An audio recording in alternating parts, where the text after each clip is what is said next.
and then choosing the name, that actually ended up being one of the hardest parts of the entire process.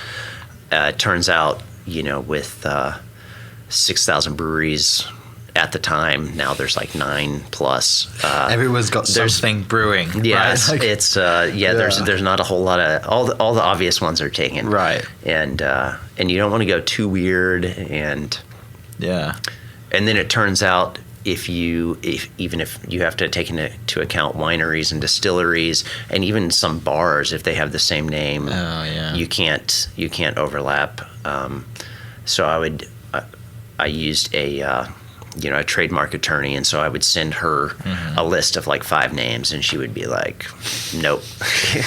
And then I'd brainstorm for 3 more weeks and come up with 5 more, and she's like, you could maybe use one of these, but getting closer, but no. Yeah. So how do you settle on Stonecloud?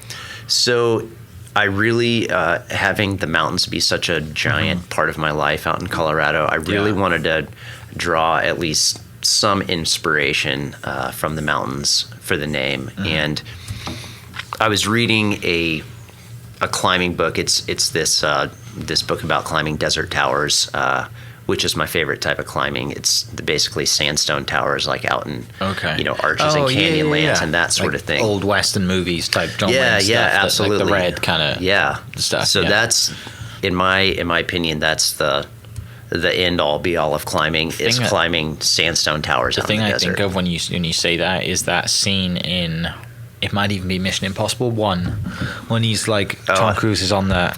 Yeah. And he gets a phone call and he's like, kind of busy right now. Yep. Totally unrealistic scene, but that's exactly the sort of climbing I'm talking about. I'm glad I'm on the same page. Yeah. So anyways, I'm reading the intro to this book, and it's talking about Shiprock, which is not really a desert tower, but kind of.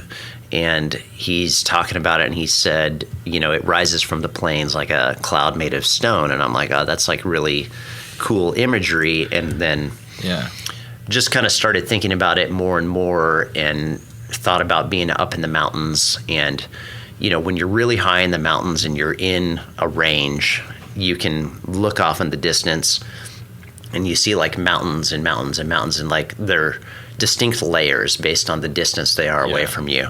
And then almost always that final layer like just kind of dissolves into the clouds, just like they're like the same thing. Yeah. And so it is kind of that imagery that led me to Stonecloud. And no one in Oklahoma is going to talk about that. Right. In Oklahoma, you're definitely going to get that. That's really cool.